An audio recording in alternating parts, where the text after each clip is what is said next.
In March 1897, a doctor's report sent to the Journal of Heredity wrote about a family in the countryside of Kentucky whose story puzzled doctors and scientists. The mother was barely 4 feet tall. The father weighed over 500 pounds. Together, they had 12 children, and according to hospital records kept in the Louisville Medical Archives, every single one of them was born with serious physical problems. Samuel Garrett had worked as a doctor in Harlan County, Kentucky for nearly 15 years when a farmer came to his office on a cold morning in March 1897. The man looked very uncomfortable, shifting his weight from foot to foot as he described a family living in the hollow beyond Pine Mountain. According to the farmer, something was deeply wrong with every child in that household. Garrett had heard whispers about the family before and dismissed them as country superstition, but the farmer's insistence seemed strong enough to check it out. The journey took most of a day. Garrett's horse struggled along narrow paths carved into the mountainside, through thick forests of oak and hickory trees that blocked out the afternoon sun. When he finally reached the homestead, what he found stopped him cold. The home itself was simple but well kept, with smoke curling from a stone chimney. But it was the woman who came out to greet him that first caught his attention. She stood no higher than a child of 8 or 9 years old, but her body proportions were those of an adult, squeezed into a frame that seemed biologically impossible. Inside, the doctor met her husband. The man sat in a reinforced chair near the fireplace, his body spreading across a space meant for 3 normal-sized adults. Garrett guessed his weight at well over 500 pounds, noticing the difficult breathing, the swollen joints, and the skin stretched tight across impossible dimensions. Around them moved children of different ages, and each one showed visible signs of developmental problems. The oldest girl, perhaps 14, walked with a severe curve in her spine that twisted her body nearly sideways. 2 boys, twins by their identical features, had clubbed feet so extreme they moved by dragging themselves across the floor. A younger child had hands with fingers fused together into paddle-like shapes. Another had a skull misshapen to the point that Garrett questioned how the brain inside could work at all. Yet work it did. The children spoke, did chores, and showed awareness and personality despite their severe physical limitations. Garrett spent 3 hours doing examinations with the parents' permission, filling his notebook with observations that became increasingly disturbing. Every child showed multiple problems. Some had bone deformities combined with organ displacement that his training told him should be impossible to survive. Others showed signs of conditions he had only read about in the most rare medical books. The parents themselves, while cooperative, seemed resigned to their situation, as if they had long ago accepted that their children would never be normal. As darkness fell and Garrett prepared to leave, the mother asked a question that would haunt him for years. Could medicine explain why God had cursed them so? The doctor had no answer. He had seen many things in his career, but nothing had prepared him for a family where genetic disaster seemed to be not the exception, but the absolute rule. Dr. Garrett returned to his office, obsessed with understanding how such a union had come to exist. Over the following weeks, he conducted interviews with the parents separately, learning histories that read like case studies in medical impossibility. The mother, whom he recorded in his notes as Sarah Pennington, had been born in Cincinnati, Ohio in 1871. Hospital records from Children's Hospital of Cincinnati, which Garrett later got through letters, documented her diagnosis at age 3, primordial dwarfism, a condition so rare that fewer than 24 cases had been recorded in American medical books at that time. Sarah's childhood medical file painted a picture of constant examination.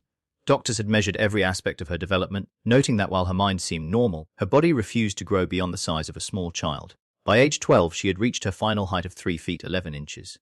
The records also revealed something darker. Her family, unable to cope with the curiosity and cruelty their daughter attracted, had basically abandoned her to the care of a religious charity organization when she turned 15. The charity, based in Louisville, Kentucky, operated a home for people considered unmarriageable or unable to support themselves. It was there in 1888 that Sarah met the man who would become her husband.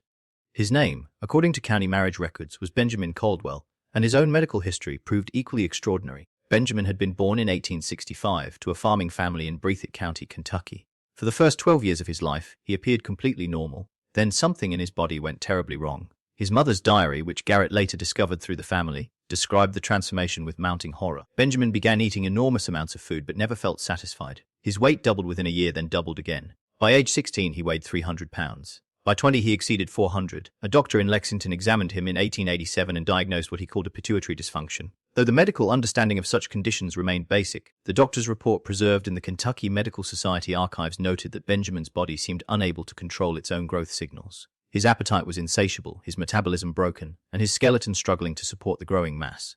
Benjamin's family had tried everything. Restricted diets that left him writhing in hunger, herbal remedies from local healers, even a brutal routine of forced physical labor that only exhausted him without reducing his weight.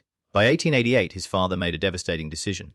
Unable to care for a son who ate resources meant for 6 people and could no longer do farm work, he arranged for Benjamin's placement in the same Louisville charity home that housed Sarah. The two outcasts found each other in that grim institution. Sarah saw beyond Benjamin's enormous size to the gentle man trapped inside. Benjamin, for the first time in years, met someone who did not pull away from his presence. The charity administrators, perhaps relieved to reduce their burden, permitted the marriage in 1889. The couple left Louisville with donated supplies and made their way to the most remote hollow they could find in Harlan County, where Benjamin's distant cousins reluctantly allowed them to build a cabin on unused land. What Garrett found most troubling in his research was not the individual conditions, but their combination. Both parents carried genetic problems so severe they had made normal life impossible. Both had been cast out by families overwhelmed by their needs. Both had retreated to the mountains where society's judgment could not reach them. And both, through either ignorance or desperation or simply human need for family, had chosen to have children. The medical books of 1897 offered no guidance for such a scenario. Heredity remained a poorly understood science. Gregor Mendel's work on genetic inheritance, published decades earlier, had been largely ignored by the medical establishment. No one could predict what might happen when two people carrying such extreme genetic problems attempted to create life together. Sarah and Benjamin had unknowingly become the kind of tragic experiment nature itself sometimes conducts, one that medicine could only try to understand. As Garrett closed his notebook after documenting their histories, he understood that what he was witnessing might be unprecedented in medical science. The question that tormented him was simple: had anyone thought to warn them what might happen? And if they had known, would they have chosen differently? Sarah discovered she was pregnant in the spring of 1890. The local midwife, Martha Coombs, recorded the event in her detailed logbook, now preserved in the Harlan County Historical Society. What began as cautious hope transformed into dread as the pregnancy progressed. Sarah's already tiny frame struggled to hold the growing child. By her 6th month, she could barely walk.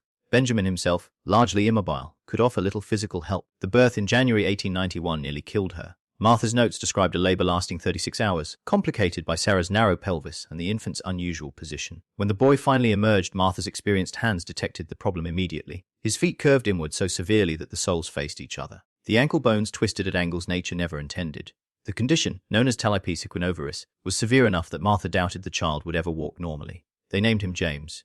Despite his deformed feet, he nursed and grew. Sarah wept with relief that he lived, choosing to see survival as blessing enough. But when she became pregnant again barely 6 months later, Martha voiced concerns that Sarah dismissed. The second child, a girl born in May 1892, arrived with similar clubbed feet, plus something new.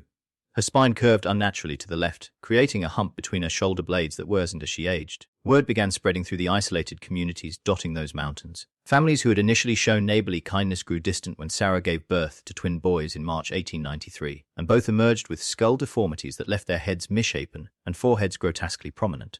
The whispers turned to open judgment. One woman told Martha that God was punishing unnatural unions, that people like Sarah and Benjamin should never have been allowed to marry. Martha's logbook entries grew increasingly clinical, as if emotional distance might protect her from what she was witnessing. The twins, whom the parents named David and Daniel, displayed matching problems: oversized heads, eyes set too far apart, and mental development that lagged months behind normal infants. Yet they too survived, adding their cries to the increasingly chaotic household. The 4th pregnancy terrified Martha. She urged Sarah to stop, explaining in terms as gentle as she could manage that each birth brought worse afflictions. Sarah refused to discuss it. Whether from religious conviction, denial, or simply acceptance of circumstances beyond her control, she carried the child to term. The girl, born in November 1894, had hands unlike anything Martha had documented before. The fingers had failed to separate properly during development, leaving paddle-like shapes with only slight indentations where individual digits should have been. By this point, neighboring families had stopped visiting entirely. Children were forbidden from approaching the Caldwell property, with parents warning that whatever curse afflicted that family might somehow spread. The general store owner in the nearest settlement began refusing to extend credit, forcing Benjamin's cousins to make supply runs on the family's behalf. The isolation became nearly absolute. Martha continued attending the births, driven by professional obligation and perhaps a grim fascination with documenting what medical science had never seen. Her notes from this period reveal internal conflict. She described feeling complicit in ongoing tragedy, yet also recognized that without her assistance, both mothers and infants would likely die. The moral weight of enabling these pregnancies while watching each child emerge more damaged than the last clearly tormented her. What the logbook makes devastatingly clear is that by 1895, everyone involved understood the pattern. Each pregnancy produced a child with severe abnormalities. Each birth compounded the family's isolation. Each new infant represented both a life saved and a future limited by physical problems that would never improve. Yet Sarah and Benjamin continued. Whether from lack of knowledge about preventing conception, religious prohibition against such prevention, or the very human desire to create family despite impossible odds. The first 4 children had established a horrifying pattern. The medical record would show that they were only the beginning. Garrett's initial visit in March 1897 had been prompted by rumor, but what transformed his curiosity into obsession was a letter he received 3 weeks later from Martha Coombs. The midwife, burdened by years of silent witness, had finally sought outside guidance. Her letter described not 4 children but 8, with 4 more births having occurred between 1895 and 1896, while Garrett remained ignorant of the family's existence. He returned to the Hollow in early April, this time prepared with measurement instruments, photographic equipment borrowed from a colleague, and a determination to document everything with scientific precision. What he found exceeded even his expanded expectations. The 4 additional children displayed conditions that pushed the boundaries of medical possibility. One boy, age 2, possessed organs arranged in mirror image to normal human anatomy, a condition called situs inversus that Garrett had only read about in European medical journals. Another child had vertebrae so malformed that her neck could not support her head without assistance. Garrett spent a week conducting examinations, filling 3 notebooks with observations. He measured skull sizes, documented skeletal abnormalities, and tested reflexes and mental responses. The parents cooperated fully, perhaps hoping that medical attention might somehow help their children.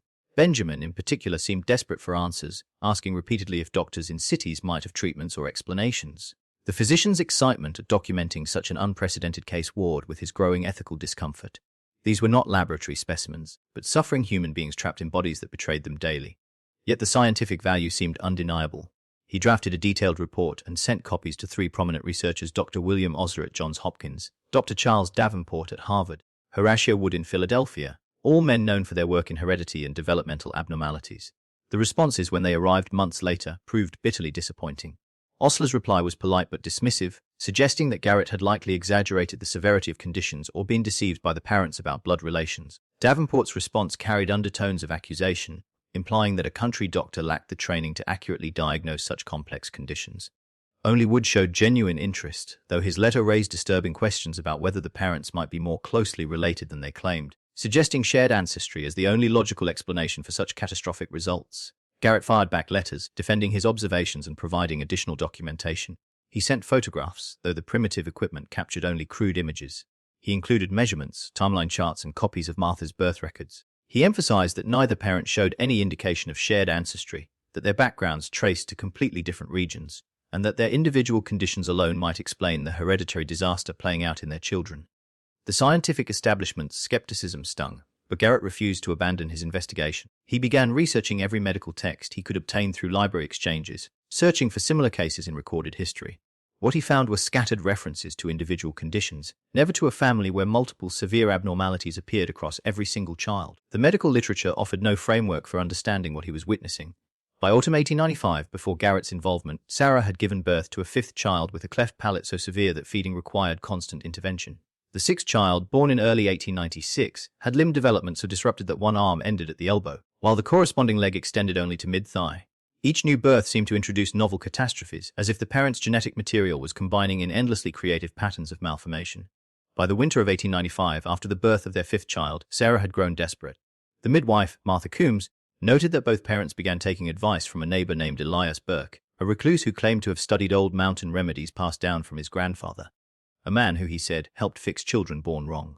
Burke insisted their affliction was not of blood, but of blocked vitality, something that could be corrected through an alignment of humors. He sold Benjamin a crude tonic made from crushed lead filings, foxglove leaves, and alcohol, promising it would thin the heavy blood and make their next child whole. Benjamin, too trusting and too desperate, took it daily for weeks.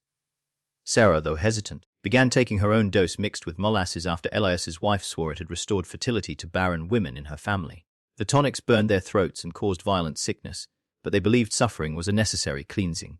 When the 6th child was born the following spring, his left arm ended abruptly at the elbow and the right leg twisted backward at the knee. The deformities were worse than anything Martha had seen. Her journal entry from that night was brief and almost cryptic. They sought healing from what poisons the earth itself, and the earth answered. Garrett later discovered remnants of the tonic in the Caldwell cabin.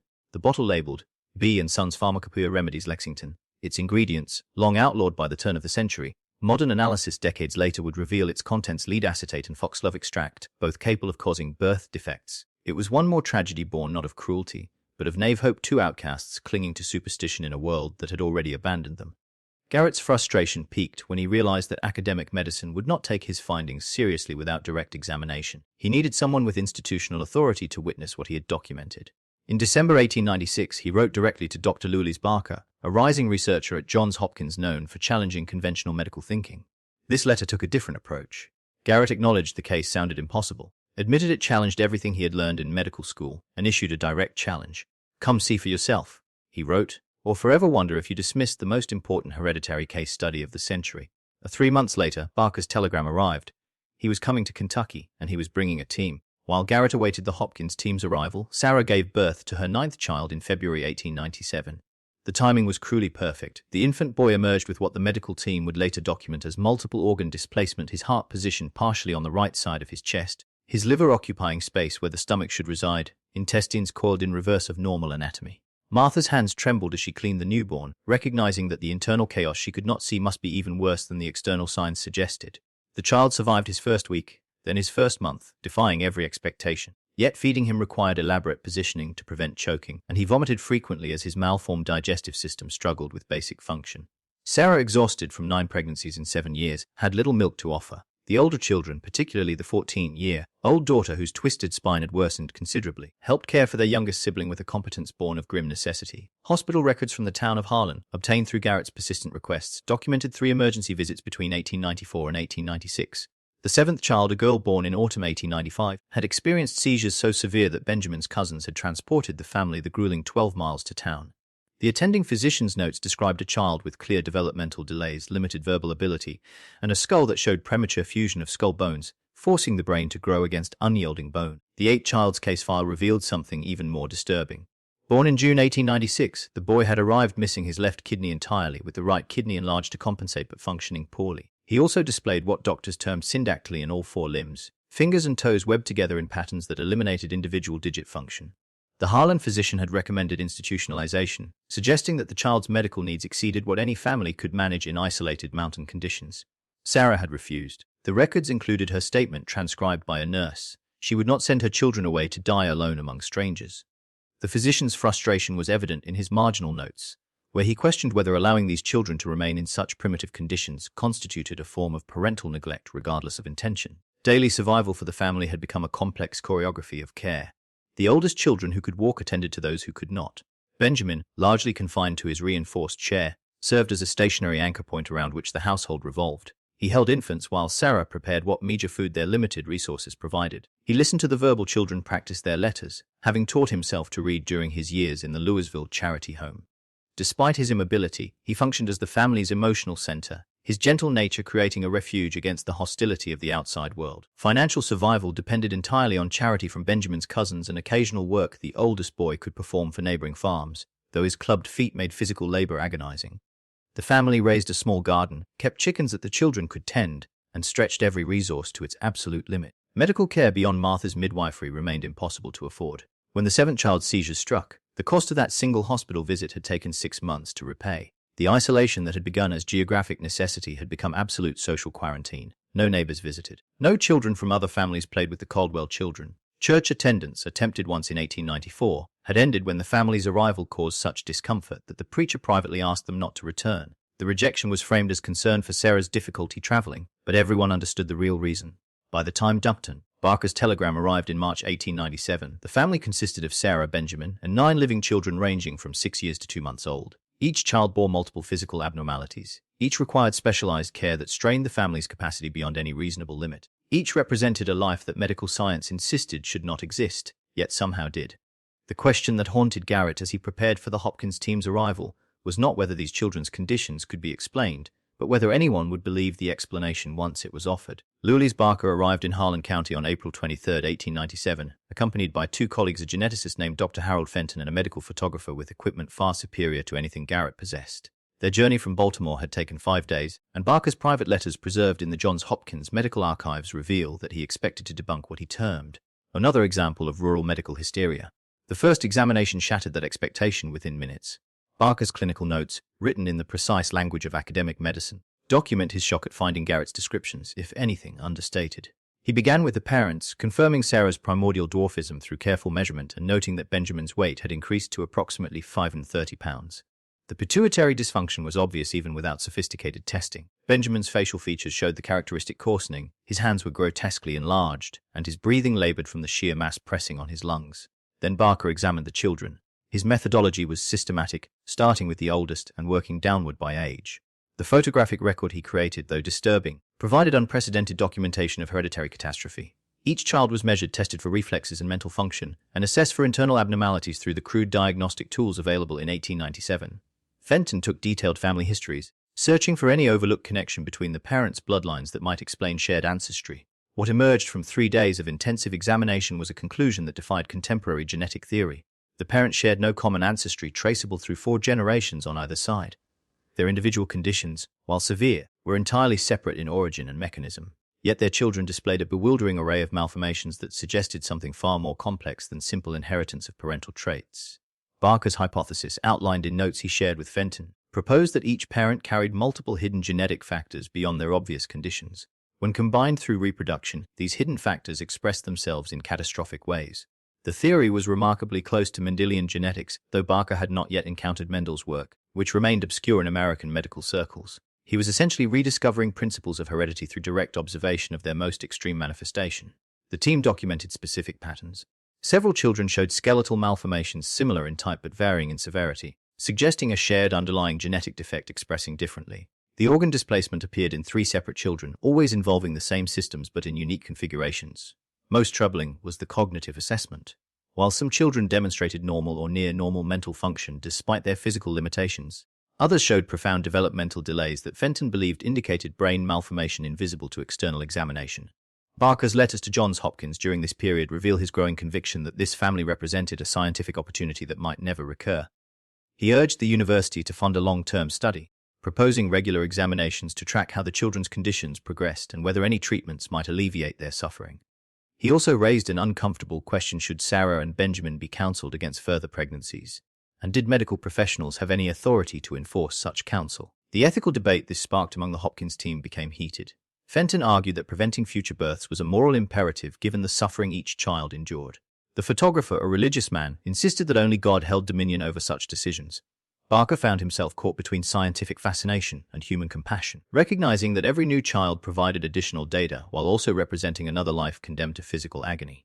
Before leaving Kentucky, Barker sat with Benjamin and Sarah, explaining as gently as possible what his examination had revealed. Their children's conditions stemmed from the unfortunate combination of genetic factors both parents carried. Each pregnancy was, in effect, a genetic lottery with impossibly bad odds. Benjamin asked the question that had haunted him for years: was there any chance a future child might be born healthy? Barker's answer, documented in his notes, was devastatingly honest. Based on the pattern across 9 births, the statistical probability approached 0. Every child they conceived would almost certainly suffer similar or worse abnormalities. Sarah's response was silence. She did not weep or protest. She simply nodded, as if Barker had confirmed something she had long suspected but never wanted to acknowledge. 3 months later, she discovered she was pregnant with her 10th child. The 10th child arrived in February 1898, a girl whose condition represented a new threshold of medical impossibility. Martha's birth records describe a labor complicated by the infant's failure to breathe independently for the first 12 minutes of life. When breathing finally began, it remained shallow and irregular.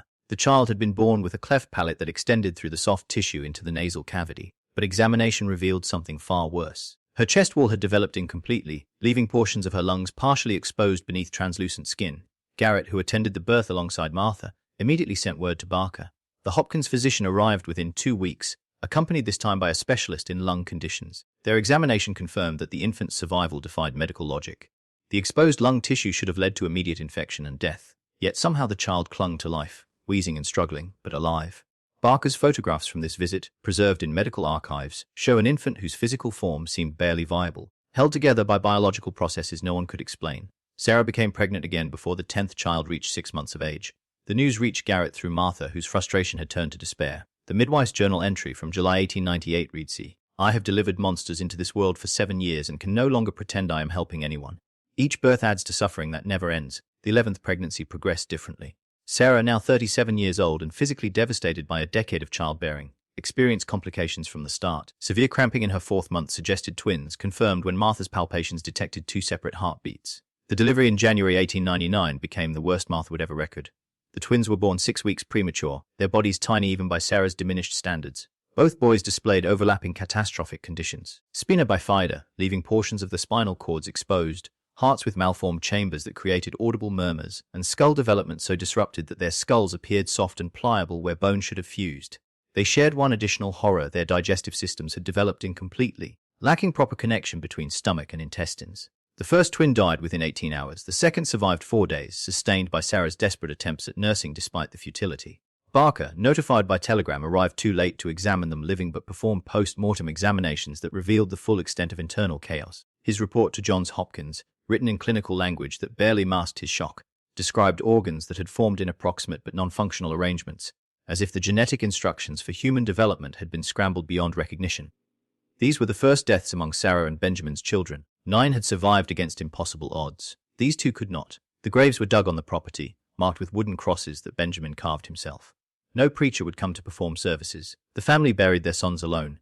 3 months later, Sarah discovered she was pregnant for the 12th time. Garrett's letters to Barker reveal his horror at this news. He had hoped the twin deaths might finally convince the couple to stop, though he acknowledged they likely lacked both the knowledge and means to prevent conception. Barker's response was coldly scientific. 1 more pregnancy would complete the statistical sample, providing data on a full dozen offspring from this unique genetic combination. The 12th child, a girl born in November 1899, arrived with conditions that combined elements seen in her siblings but arranged in new configurations. She had the webbed digits of her brother, the spinal curvature of her eldest sister, and developmental delays immediately apparent in her weak muscle tone and inability to focus her eyes. Additionally, her left arm had formed without a hand, terminating in a smooth stub at the wrist. By the century's end, the Caldwell family consisted of 10 living children and 2 buried in mountain soil. Sarah's body, ravaged by 12 pregnancies in 10 years, would bear no more. Whether by biological mercy or simple reproductive exhaustion, her childbearing years had concluded. The family that medical science had documented so thoroughly was now complete, frozen in time as a testament to genetic catastrophe that 19th century medicine could document but not prevent, explain but not remedy. Barker's comprehensive report reached the Journal of Heredity in March 1900, accompanied by photographs, measurements, and genealogical charts documenting 3 generations of both parental lines. The response from the medical establishment was immediate and viciously divided. What followed was an 18-month battle that exposed deep fractures in how science approached human suffering.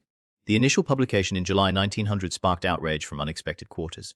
Dr. Edmund Sterling, a prominent Boston physician, published a scathing response, arguing that detailed documentation of such cases served no legitimate scientific purpose. His letter to the journal, reprinted in several medical periodicals, claimed that parading human deformity before the medical community degraded both the profession and the unfortunate subjects. He questioned whether the family had truly consented to such invasive examination, or whether their poverty and isolation had made refusal impossible. Barker defended his work in subsequent issues, insisting that understanding hereditary mechanisms required unflinching examination of extreme cases. Without documentation, he argued, medicine would remain trapped in superstition and ignorance. The Caldwell family represented a natural experiment in human genetics that might never be replicated. Refusing to study them would be a betrayal of scientific duty. Then the eugenics movement discovered the case. Dr. Albert Priddy, a vocal advocate for selective breeding policies, seized on Barker's findings as proof that certain individuals should be legally prevented from reproducing. His article in the American Journal of Public Health in October 1900 used the Caldwell children as evidence that the state had a responsibility to intervene when genetic unfitness was apparent. Priddy proposed legislation requiring sterilization of individuals with severe hereditary conditions, citing Sarah and Benjamin as examples of people who should never have been allowed to marry. This appropriation of the research horrified Barker.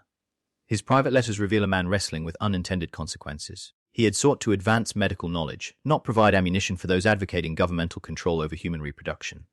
Yet once published, his findings took on lives beyond his control. Eugenics advocates across America began referencing the Kentucky case as justification for increasingly extreme policies. Dr. Harold Fenton, who had accompanied Barker on the initial examination, broke with his colleague over this issue. In a public letter published in February 1901, Fenton argued that continued study of the family had become exploitation. The children's suffering served no therapeutic purpose, and the documentation had devolved into a grotesque catalogue that satisfied curiosity without offering help. He revealed that during their examinations, several children had wept from pain and fear, and that Sarah had asked repeatedly whether the doctors could make her children normal. When told they could not, she had asked why they kept returning. The controversy reached its peak when a Philadelphia newspaper obtained photographs from the case file and published them without permission. April 1901. The images meant for medical education appeared alongside sensationalized text describing the family as genetic horrors. Public reaction was swift and cruel. Letters to the editor debated whether such individuals should be isolated from society, with some suggesting the children be removed to institutions for public safety. Garrett, watching from Kentucky, found himself caught between scientific duty and human decency. He had initiated contact with academic medicine, believing it would help the family. Instead, he had exposed them to judgment far beyond anything their isolated mountain community had inflicted. His letters to local officials reveal attempts to shield the Caldwells from unwanted attention, but the damage was done. Medical students were requesting permission to visit for educational purposes. Photographers sought access. Even a traveling show promoter inquired about exhibiting the family, offering payment that Sarah and Benjamin desperately needed but refused with quiet dignity. The debate in medical journals continued through 1902 with no consensus emerging. Some physicians argued the case demonstrated why hereditary research was essential. Others insisted it proved such research was inherently unethical when subjects could not meaningfully consent and received no benefit. The eugenics faction continued, citing the family as justification for increasingly harsh policies, while civil liberties advocates warned that medical paternalism threatened fundamental human rights. Lost in the academic warfare were the actual subjects, 10 children growing older with conditions that would never improve, parents aging rapidly under impossible burdens, and a family that had become, against their will, a symbol in debates they barely understood.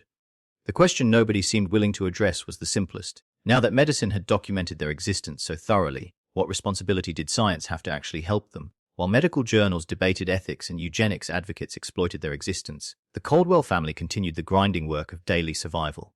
Records from the Harlan County School Board, discovered in storage decades later, reveal an unexpected development in 1900.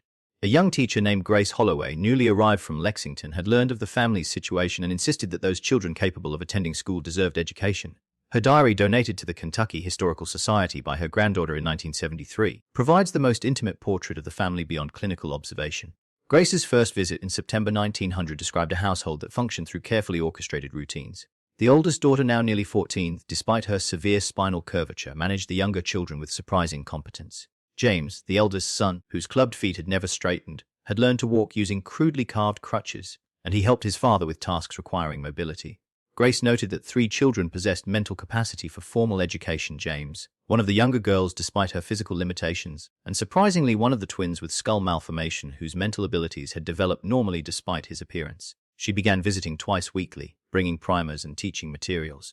Her entries revealed children hungry for knowledge, eager to prove themselves capable of learning despite bodies that society deemed monstrous. The community's attitude had begun shifting incrementally. Benjamin's cousins, perhaps shamed by academic attention or simply worn down by years of need, convinced several neighboring families to contribute supplies. A local carpenter constructed better furniture adapted to the children's needs, including a specialized chair for the child whose neck could not support her head. These were small mercies, but they represented cracks in the wall of isolation.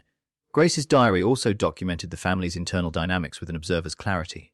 Sarah, aged beyond her 38 years, maintained iron discipline over household management. She had devised feeding strategies for children with cleft palates and malformed digestive systems, discovered positioning that eased breathing difficulties, and created a schedule that ensured each child received necessary care. Her competence contradicted assumptions that someone of her size and background could not manage such complexity. Benjamin's role surprised Grace most. Despite his immobility, he served as the family's emotional foundation and intellectual guide. He had taught himself considerable knowledge from borrowed books, and he engaged his children in discussions about history, mathematics, and moral philosophy. Grace recorded conversations where Benjamin explained concepts with clarity that rivaled trained educators. His physical imprisonment had forced development of mental resources that might otherwise have remained dormant.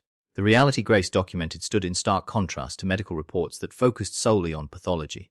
Yes, the children suffered. Yes, their conditions caused constant pain and limitation.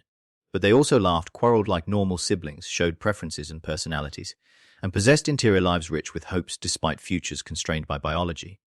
The girl with webbed hands had taught herself to draw by gripping charcoal between her paddle, like appendages, creating surprisingly detailed sketches. The boy with reversed organs sang constantly, his voice clear and strong despite the chaos inside his chest. Yet Grace's diary never descended into sentimentality. She recorded the seizures that struck without warning, the infections that threatened lives made fragile by compromised immune systems, and the slow deterioration of conditions that would never improve. She described Sarah's exhaustion on days when 3 children simultaneously needed intensive care and Benjamin's frustration at being unable to physically help during crises. One entry from December 1900 reveals the family's awareness of their notoriety. James had asked Grace why doctors kept coming to stare at them but never made them better. She had no good answer. The boy, 12 years old and perceptive beyond his years, told her he understood they were valuable to science but wondered if science valued them as people. By 1901, 5 children attended Grace's informal lessons regularly. 2 had learned to read at levels appropriate for their ages. 1 showed remarkable aptitude for arithmetic. These achievements would never appear in medical journals obsessed with cataloging their physical failures. Yet Grace's diary preserved them. A testament that even lives born into genetic catastrophe contained moments of achievement, connection, and thoroughly ordinary human experience that the medical establishment seemed determined to ignore. The document revealed both devastation and unexpected resilience. The children's physical limitations had worsened as predicted. Yet 3 had reached developmental milestones that initial assessments suggested impossible. The boy with reversed organs had not only survived but grown stronger, his body adapting to its unconventional arrangement. Garrett's analysis proposed that while the genetic combination had been catastrophic, certain protective factors must also have been present. Publication in December 1903 sparked measured academic response. The eugenics movement largely ignored this second report. Prominent researchers acknowledged that Garrett and Barker had documented something genuinely unprecedented, though the case raised questions contemporary science lacked tools to answer definitively. Benjamin died in November 1905. His heart, working for years to pump blood through impossible mass, had simply stopped. His death removed the family's emotional foundation and eliminated any possibility of male labor. Sarah, now 44 and physically broken, found herself solely responsible for 8 children whose needs exceeded what any single person could manage. The Harlan County Poor Commission offered removal of the children to a state institution. Sarah's response was absolute refusal. She would not send her children away to die among strangers. The commission arranged minimal financial assistance instead. Dr. Garrett's involvement effectively ended in 1906. His final visit found Sarah maintaining impossible routines through sheer will. Yet his notes also recorded moments that defied overwhelming tragedy: a boy teaching himself to play mouth organ despite webbed fingers, another child memorizing Bible passages Benjamin had read aloud. The paper trail grows sparse after 1906. Census records from 1910 list Sarah Caldwell living alone. No children are mentioned. Death certificates for the 8 remaining children do not appear in official records, suggesting burial on the property without documentation. Whether they died separately over those 5 years or in collective tragedy remains unknown. Sarah's death certificate, dated July 1913, lists her age as 42 and causes general debility. She was found by Benjamin's cousins after several days had passed, alone in the dwelling that had housed such improbable life. The county buried her beside Benjamin and their children in graves that received no markers beyond wooden crosses that weather eventually destroyed. The medical papers documenting the Caldwell family gathered dust in academic archives. The case that had sparked such controversy faded into obscurity, remembered only by those directly involved and forgotten by the broader medical establishment. Decades passed before medical historians rediscovered the archived materials. A researcher found Garrett's papers in the Louisville Medical Archives in 1962. Modern genetic analysis applied retrospectively confirmed the family's tragedy represented extraordinarily bad genetic fortune rather than inevitable consequence. The probability of 2 individuals with such severe separate conditions meeting, marrying, and reproducing was vanishingly small. When the Historical Society placed a marker at the unmarked burial site in 1983, the simple granite stone bore only names and dates. No medical terminology appeared. Just a community's belated acknowledgement that these had been people whose lives mattered beyond their contribution to scientific understanding. In medical archives, the documents remain, now digitized and accessible worldwide. They continue contributing to understanding of genetic inheritance and medical ethics. But anyone examining those materials encounters not just scientific data, but faces of real children who smiled despite pain, a mother who refused to abandon them, and a father who taught them to read while unable to stand. If this story moved you or made you think differently about medical history and human dignity, hit that like button and subscribe. Share your thoughts in the comments below. What struck you most about this family story? I read every comment and appreciate you being here for these deep dives into forgotten history.